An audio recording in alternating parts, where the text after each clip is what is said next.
Hello dear learners, welcome to my channel Ignonomics with Priya. आज के इस वीडियो में हम कवर करने वाले हैं एमएससी का एक बहुत ही important topic which is theory of intertemporal consumption. जितना डिफिकल्ट ये साउंड करता है उतना डिफिकल्ट ये एक्चुअल में है नहीं, क्योंकि स्टूडेंट्स जब इस टर्म को that theory of intertemporal consumption को सुनते हैं तो उन्हें लगता है कि कुछ अलग ही कंजम्पशन के बारे में बात की जा रही है, राइट? लेकिन ये बहुत ही इजी है। अगर आप इसको एक बारी समझने की कोशिश करें तो आप ये भी समझ पाएंगे कि ये थियरी उन्हीं चीज़ों पर बेस्ड है जो इकोनॉमिक्स में हम आज तक समझते आए हैं।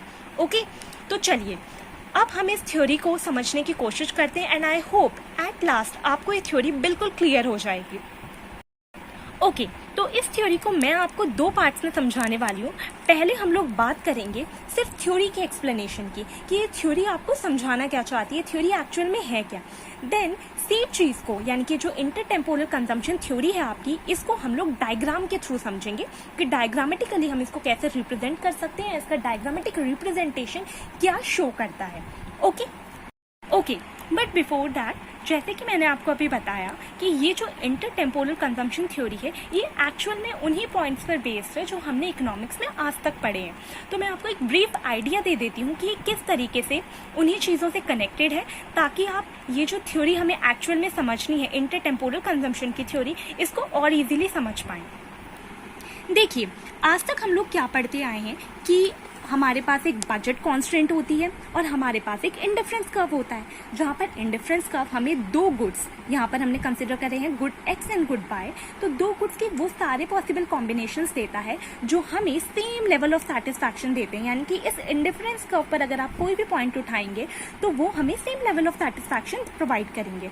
और बजट कांस्टेंट एक इंडिविजुअल कितना अफोर्ड कर सकता है कि अगर गुड एक्स की कुछ प्राइस है P1 लेट से और गुड वाई की कुछ प्राइस है लेट से P2, तो उस प्राइस पर जो इंडिविजुअल की इनकम है वो कितना अफोर्ड कर सकता है to buy good X and good Y, हमें हमारी बजट कांस्टेंट ये समझाती है। और जहाँ पर ये बजट कांस्टेंट हमारे इंडिफरेंस कर्व को जाकर टेंजेंट होती है वो पॉइंट होता है जहाँ पर कंज्यूमर अपना कंजम्पशन चूज करता है, यानी कि इतना ऑफ गुड वाई एंड इतना ऑफ गुड एक्स वो कंज्यूम करना चूज करता है।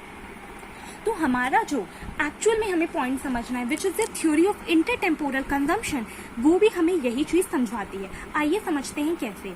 देखिए, यहाँ पर पहले हम थ्योरी के एक्सप्लेनेशन से स्टार्ट करते हैं। अभी हम लोगों ने क्या पढ़ा कि हमारे पास दो गुड्स होते हैं।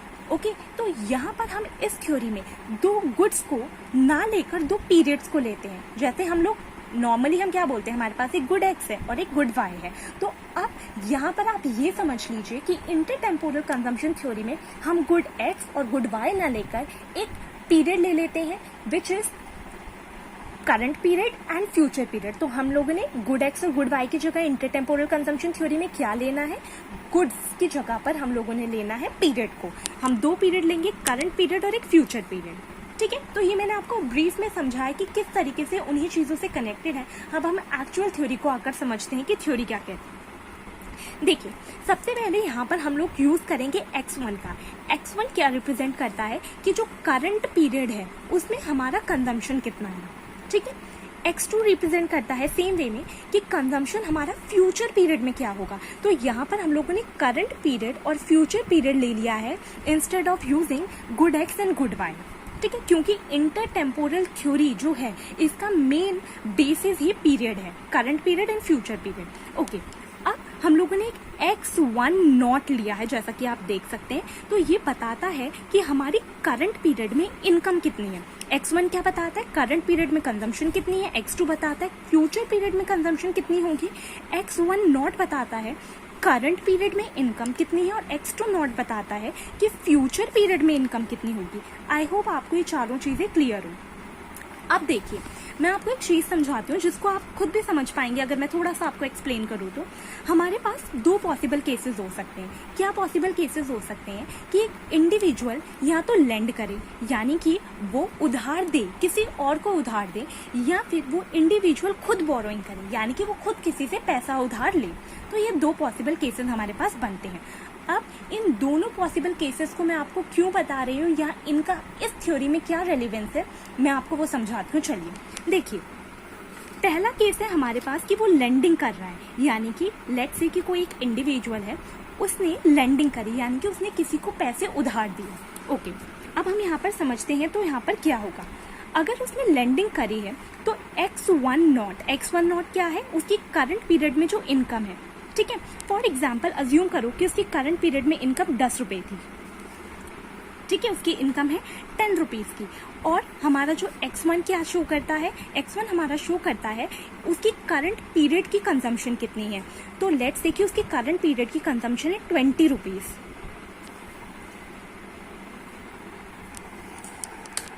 तो पहले हम समझेंगे लेंडिंग वाला केस। देखिए लेंडिंग का मतलब क्या है कि जो इंडिविजुअल है उसने किसी को पैसे उधार दे दिए। ओके, तो हम लोगों ने जैसा अभी पढ़ा कि x1 नॉट क्या होता है, करंट पीरियड में जितनी इनकम है, ठीक है। फॉर एग्जाम्पल मैं आपको इजीली समझाने के लिए लेती हूँ कि मान लो उस इंडिविजुअल की इनकम करंट पीरियड में 20 रुपए थी, ठीक है, उसने जो कमाया वो 20 रुपीज था, और उसने x1 यानी कि जो हमारी कंजम्पशन है इंडिविजुअल की करंट पीरियड में, लेट्स से उसने 20 रुपीज कमाए हैं इस पीरियड में और उसने 10 रुपीज इस पीरियड में खर्च कर दिए, तो कितने रुपए उसके पास अभी भी बचे, 10 रुपीज। लेकिन जो उसके पास 10 रुपीज बचे हैं उसको उसने अपनी कंजम्पशन पर खर्च नहीं करा, यानी कि उसे करंट पीरियड में कंज्यूम नहीं करा, उसने करंट पीरियड में कंज्यूम नहीं करा कितना, 10 रुपीज। तो 10 रुपीज का डिफरेंस है क्योंकि इसने वो 10 रुपीज क्या कर दिए, लेंड कर दिए, किसी को उधार दे दिए। ओके, तो assuming that difference between income and consumption in current period is 5, तो हम लोगों ने क्या अज्यूम करा कि ये जो हमारा करंट पीरियड का इनकम है let's say which is 20 rupees and जो करंट पीरियड का कंजम्पशन है let's say which is 10 rupees. Just मैं आपको यहाँ पर एक एग्जाम्पल दे रही हूँ, एक्चुअल में हम लोग यही सारी टर्म्स का यूज करेंगे। तो हम लोगों ने अज्यूम करा और हमने कहा कि जो 10 रुपीज का डिफरेंस था वो इसने लेंड कर दिया। तो अगर मैं इन 10 रुपीज को y लिख दूं कि मान लो कि जो उसने लेंडिंग करी है वो y के बराबर है, तो इसमें कुछ गलत नहीं, राइट। तो हम लोगों ने यहाँ पर वही अज्यूम करा है that difference between income and consumption in current period is y and this is the amount that he lends. Okay, तो इतनी अमाउंट इसने लेंड कर दी, 20 रुपीज अगर उसने अर्न करे, 10 रुपीज उसने कंज्यूम कर लिए करंट पीरियड में और बाकी के 10 रुपीज उसने किसी को लेंड कर दिए। अब जब उसने लेंडिंग करी है तो उसकी वजह से क्या होगा, फ्यूचर में जिसको उसने लेंड करा है वो उसको रिटर्न भी करेगा वो पैसे, और जब उसने लेंडिंग करी है तो वो कुछ उस पर इंटरेस्ट रेट भी अर्न करेगा फ्यूचर में। तो इट मीन्स फ्यूचर में ये इंडिविजुअल जिसने अभी करंट पीरियड में लेंडिंग करी थी, फ्यूचर में इसको कितना मिलेगा, y, यानी कि जितना इसने लेंड करा था प्लस उस पर कुछ इंटरेस्ट रेट। तो अगर हम इसको ऐसे लिखते कि y प्लस y पर कुछ इंटरेस्ट रेट, तो हम लोगों ने कॉमन लेकर इसको इस तरीके से शो कर दिया है, ठीक है। तो मैं आपको अगर एक बार शॉर्ट में दोबारा से बताऊं कि हमने यहाँ पर क्या पढ़ा, हम लोगों ने यहाँ पर पहला केस पढ़ा कि अगर मान लो इंडिविजुअल ने लेंडिंग कर दी है, अब जब वो लेंडिंग करेगा तो उसकी करंट पीरियड की कंजम्पशन उसकी करंट पीरियड की इनकम से कम होगी, राइट, क्योंकि उसने अपनी इनकम का कुछ पार्ट लेंड कर दिया है। अब अभी तो ये बात आपकी हो गई, लेकिन फ्यूचर में जो उसने अभी लेंडिंग करी थी, फ्यूचर में जब उसको जिसको उसने लेंड करा था वो उसको रिटर्न करेगा तो उस पर वो कुछ इंटरेस्ट रेट भी देगा। तो इस तरीके से इस इंडिविजुअल ने जिसने लेंडिंग करी थी उसको फ्यूचर में y1 + r रिसीव होगा, राइट। अब हम सिनेरियो 2 पर चलते हैं, केस 2 को समझते हैं, जहां पर हम लोग अज्यूम कर रहे हैं कि अब इंडिविजुअल ने बोरोइंग की है, पहले उसने लेंडिंग करी यानी कि उसने किसी को पैसे दिए, बोरोइंग मतलब उसने खुद किसी से पैसे लिए। ओके, तो अब हम इस केस को समझते हैं।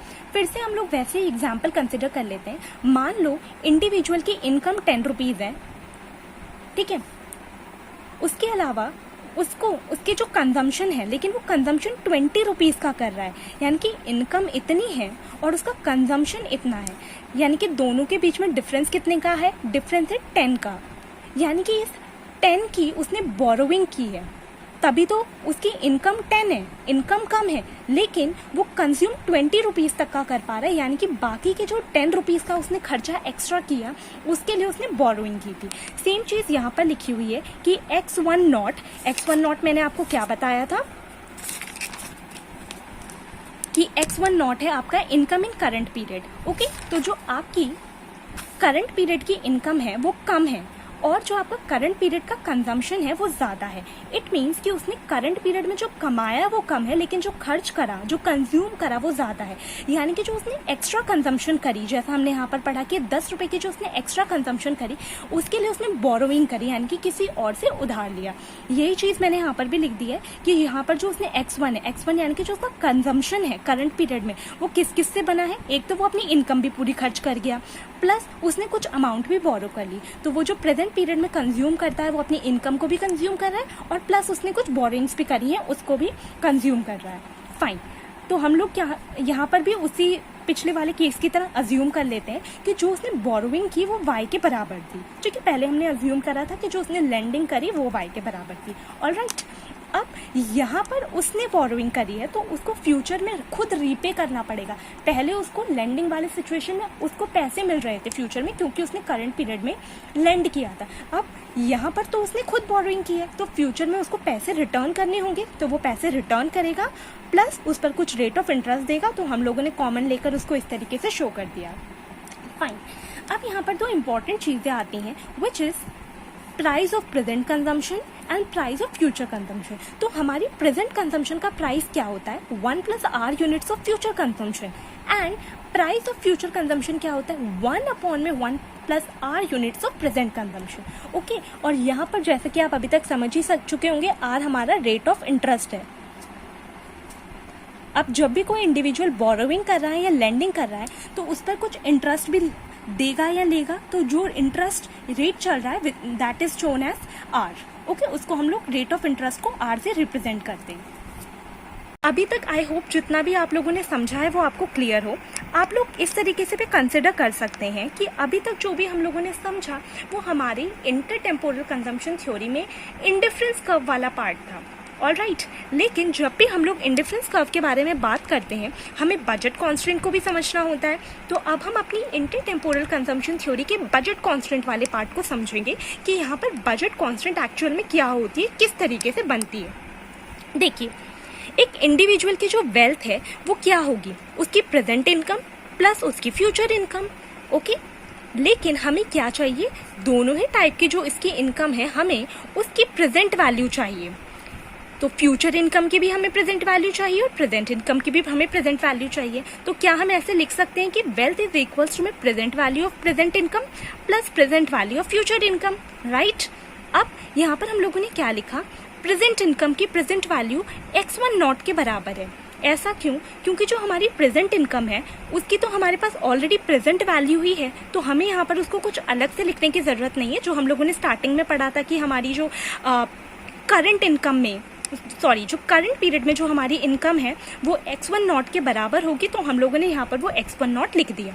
लेकिन जो फ्यूचर पीरियड की हमारी इनकम थी विच इज़ X2, इसको हम लोगों को चेंज करना पड़ेगा प्रेजेंट वैल्यू में। तो हम लोगों ने इस फ्यूचर इनकम की प्रेजेंट वैल्यू निकालने के लिए इस फ्यूचर इनकम अपॉन में 1 + R लिखा है। जैसा कि आप लोगों ने पढ़ा भी होगा, जब भी हम लोगों को किसी चीज़ की प्रेजेंट वैल्यू निकालनी होती है, फॉर एग्जांपल जब हम लोग इंटरेस्ट वगैरह के बारे में पढ़ते हैं तो हम लोग बोलते हैं फ्यूचर वैल्यू बराबर होता है हमारे प्रेजेंट वैल्यू इंटू में 1 + R अपॉन में 100 raise to the power n, right.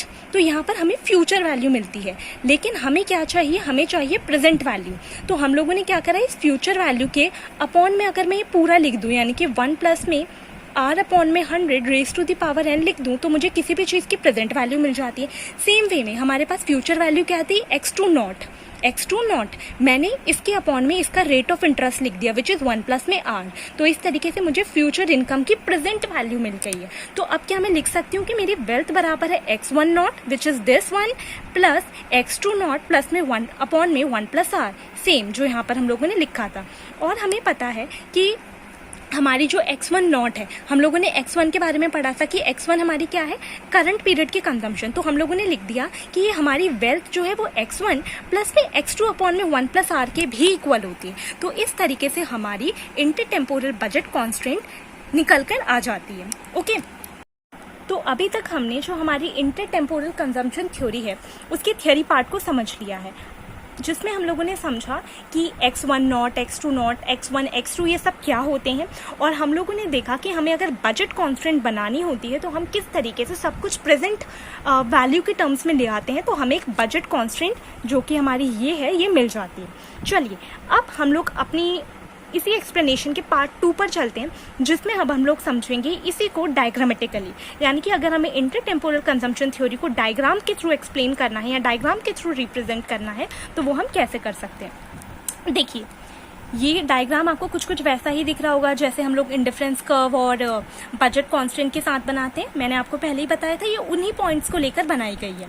देखिए तो सबसे पहले हमारे पास ये हमारी बजट कांस्टेंट है, ये जो लाइन जा रही है this is our budget constant. Okay, तो हमने ऑलरेडी पढ़ लिया है कि जो हमारी बजट कांस्टेंट है किसके बराबर है, इसके बराबर है। तो यही चीज हम लोगों ने यहाँ पर भी लिख दी है कि x1 प्लस में x2 अपॉन में 1 plus are, x1 not plus में x2 नॉट अपॉन में 1 प्लस में आर, ये हमारी वेल्थ है। तो ये हमारी बजट कांस्टेंट की इक्वेशन है।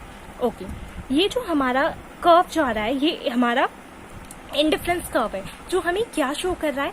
वैसे जनरली इंडिफरेंस कर्व क्या शो करता है, दो गुड्स के वो सारे पॉसिबल कॉम्बिनेशंस जो हमें सेम लेवल ऑफ सेटिस्फैक्शन देते हैं। यहाँ पर ये हमें शो कर रहा है दो पीरियड्स में जो भी पॉसिबल कंजम्पशन एक इंडिविजुअल कर सकता है वो उन पॉइंट्स के कॉम्बिनेशंस को शो कर रहा है। यानी कि एक इंडिविजुअल इतना ऑफ x1 मतलब कि इतना पीरियड 1 में कंज्यूम कर सकता है और इतना पीरियड 2 में कंज्यूम कर सकता है, अगर हम यहाँ पे पॉइंट पे देखें।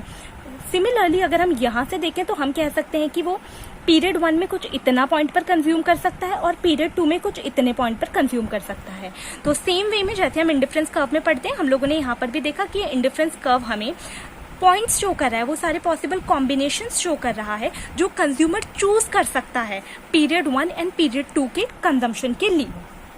फाइन, और बाकी जैसा हम लोग समझते हैं वैसा ही है यहाँ पर कि जहां पर ये बजट कांस्टेंट हमारे इंडिफरेंस कर्व को टेंजेंट होगी वहां पर हमें हमारा एंडाउमेंट पॉइंट मिल जाएगा। तो ये एंडाउमेंट पॉइंट हमें क्या बताता है कि जब एक पर्सन जो एक इंडिविजुअल है उसकी इनकम इतनी है, यानी कि उसका जब बजट कांस्टेंट कुछ ये है, उसकी वेल्थ कुछ W है, तो वो उस सिचुएशन में क्या चूज कर रहा है कि वो करंट पीरियड में x1 नॉट कंज्यूम करे, यानी कि इस लेवल का कंजम्पशन करे, और फ्यूचर पीरियड में वो इतना कंजम्पशन करे, x2 नॉट का कंजम्पशन करे। तो ये था आपकी इंटरटेम्पोरल कंजम्पशन थ्योरी का डायग्रामेटिक रिप्रेजेंटेशन। तो आपका डायग्राम आपको ये एक्सप्लेन करता है। आई होप आपको डायग्राम बिल्कुल क्लियर रहा हो। अब एक दो इंपॉर्टेंट चीजें और कि इस बजट कांस्टेंट की अगर आपको स्लोप बतानी हो क्या है, तो इस बजट कांस्टेंट की स्लोप है -1 + r। हम हमेशा स्लोप बताते हुए माइनस का साइन लगाते हैं, दिस इज 1 + r, -1 + r। और अगर हमें लैग्रेंजियन फंक्शन बताना हो किसका, इंटरटेम्पोरल कंजम्पशन का, अगर मुझे लैग्रेंजियन फंक्शन बताना है तो हम लोग क्या बोलते हैं कि Lagrangian function is equals to में हम लोग जनरली भी क्या लिखते हैं, हमारा यूटिलिटी फंक्शन। तो हम लोगों ने यहाँ पर भी यूटिलिटी फंक्शन लिखा है x1 और x2 के लिए, प्लस में lambda times of what, x1 not, यानी कि जो उनकी इनकम है करंट पीरियड में, माइनस में करंट पीरियड का कंजम्पशन, प्लस जो फ्यूचर पीरियड की इनकम है माइनस में फ्यूचर पीरियड का कंजम्पशन। और हमने क्या कहा था, हमें हर चीज की प्रेजेंट वैल्यू चाहिए। तो क्योंकि ये तो ऑलरेडी प्रेजेंट वैल्यू में ही था तो हमने इसके साथ कुछ भी नहीं लिखा, लेकिन ये क्योंकि फ्यूचर कंजम्पशन के बारे में हम बात कर रहे हैं और फ्यूचर इनकम के बारे में बात कर रहे हैं, तो this is future income minus में फ्यूचर कंजम्पशन। तो हम लोग इसको प्रेजेंट फॉर्म में चेंज करने के लिए डिवाइड कर देते हैं 1 + r से। ओके, तो ये हमारा लैग्रेंजियन फंक्शन बन जाता है। तो यहाँ पर जाकर आपका topic which is theory of intertemporal consumption खत्म होता है, जिसको हम लोगों ने 2 पार्ट्स में समझा। पहले में हम लोगों ने समझा कि थियोरी में जो टर्मिनोलॉजीज यूज की गई हैं, जो चीजें यहाँ पर लिखी गई हैं, उनका मीनिंग क्या है, जैसे कि x1, x2, x1 not, x2 not, इन सारी चीजों को, और हम किस तरीके से इनको प्रेजेंट वैल्यू में चेंज करते हैं, ये सारी चीजें हम लोगों ने समझी। आई होप आपको थ्योरी पार्ट क्लियर रहा हो। फिर हम लोगों ने समझा कि अगर हमें इंटरटेम्पोरल कंजम्पशन थ्योरी को डायग्रामेटिकली रिप्रेजेंट करना है तो हम उसको कैसे रिप्रेजेंट करते हैं, और इसका डायग्रामेटिक जो रिप्रेजेंटेशन है उससे हम लोग क्या समझ सकते हैं, वो एक्चुअल में हमें क्या शो करता है, ये हम लोगों ने समझा। तो this is all about the theory of intertemporal consumption. I hope इस वीडियो के थ्रू आप इस टॉपिक को अच्छे से समझ पाए हो और आपको एक एक पॉइंट क्लियर रहा हो। तो अगर आपको ये वीडियो, ये एक्सप्लेनेशन अच्छा लगा हो तो don't forget to like, share and subscribe my channel. और मैं इसी तरीके से और भी जो भी आपके MEC से रिलेटेड टॉपिक्स हैं, जो भी इंपॉर्टेंट टॉपिक्स हैं, जो भी कंफ्यूजिंग टॉपिक्स हैं, उन पर वीडियो आके अपलोड करती रहूंगी। So thank you so much for watching this video.